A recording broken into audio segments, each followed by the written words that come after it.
Meanwhile, Alexander was advancing towards the river Granicus with his army in battle order.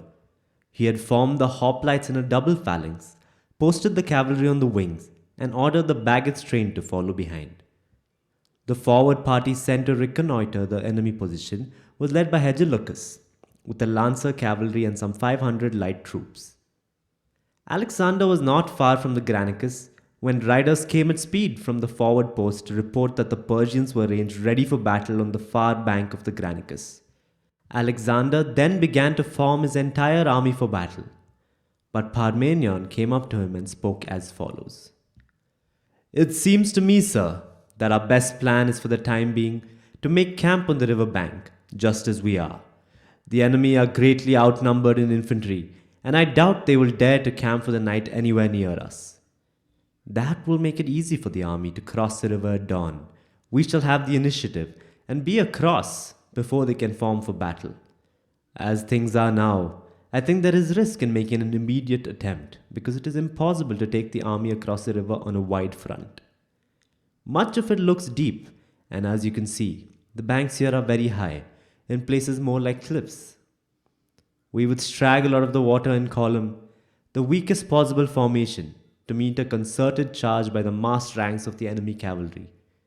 A failure at the very beginning would cause immediate difficulties and threaten the outcome of the entire campaign."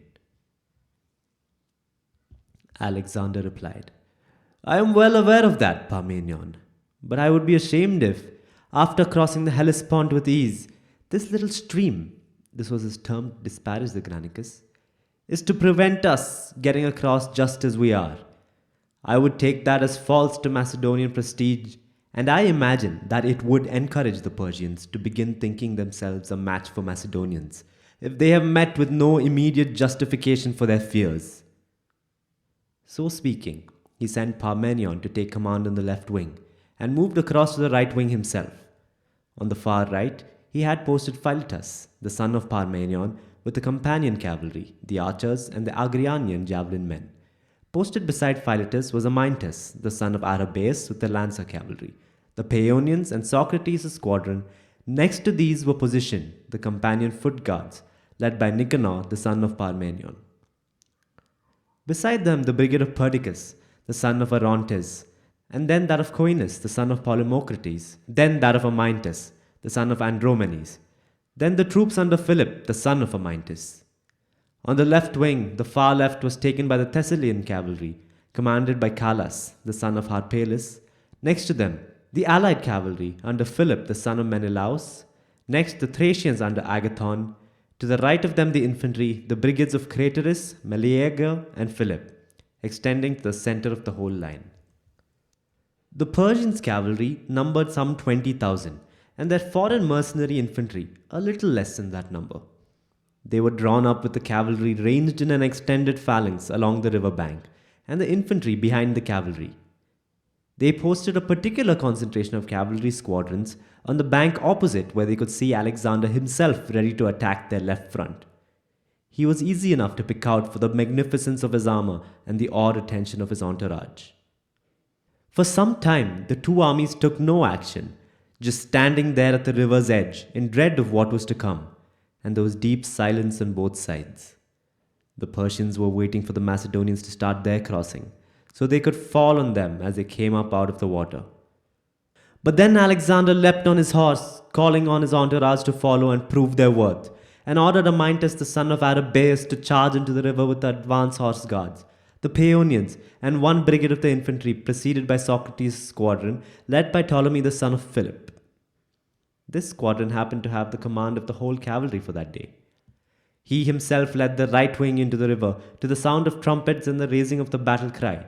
He kept his line extending across at an oblique angle in the direction of the pull of the current to avoid exposing his troops in column to the Persian attack as they emerged, but rather to give himself the best chance of taking on the enemy in frontal formation. Where the advance party with Amyntas and Socrates were coming close to the bank, the Persians kept up a volley of missiles from above, some shooting into the river from the height of the bank, others going downright to the water where there was lower ground. There was shoving by the cavalry, one side trying to get out of the river and the other side trying to stop them, and great showers of javelins from the Persians, while the Macedonians fought with thrusting spears. But the Macedonians suffered badly in this first onslaught. They were greatly outnumbered and had to defend themselves from the river where the ground was not solid and they were below the enemy, whereas the Persians had the advantage of the high bank. Moreover, the best of the Persian cavalry had been positioned at this spot, and Memnon's son and Memnon himself were fighting in their number. For all their bravery then, the first Macedonians to take on the Persians were cut to pieces by them, other than those who broke off to join Alexander as he approached. He was already close by, bringing with him the right wing, and he charged into the Persians at the head of his troops, just where the whole bulk of their cavalry and the commanders themselves were positioned. A fierce fight developed around him, and in this time brigade after brigade of the Macedonians made the crossing with little difficulty now. The fighting was from horseback, but in some respects it was more like an infantry battle, a tangled mass of horse against horse and man against man, as each side struggled to achieve its aim. The Macedonians to drive the Persians once and for all away from the bank and force them onto open ground, and the Persians to block their exit and push them back into the river. From this point on, the advantage lay with Alexander and his troops.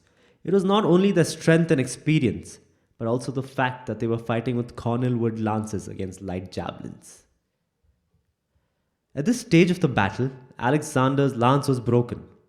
He called for another from Narrated, a groom in the royal service. He too was in trouble with his lance snapped, but putting up a decent fight with a broken half he had left. He showed this to Alexander and told him to ask someone else. Demaratus, a man from Corinth, and one of Alexander's entourage of companions, offered him his own lance.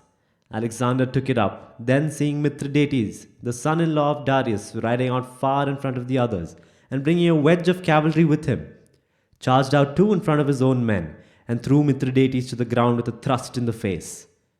Then Rheosaces rode at Alexander and struck him on the head with his scimitar. He sheared off part of the helmet, but the helmet had absorbed the blow. Alexander threw him to the ground also, thrusting with his lance through the breastplate and into his chest. Spithridates had already raised his scimitar against Alexander from behind, but Clytus, the son of Dropidas, got him first with a slash at his shoulder which sliced off Spithridates' arm, scimitar and all. Meanwhile, troop after troop of cavalry who had successfully negotiated the river kept coming up out of the water to join Alexander and his company.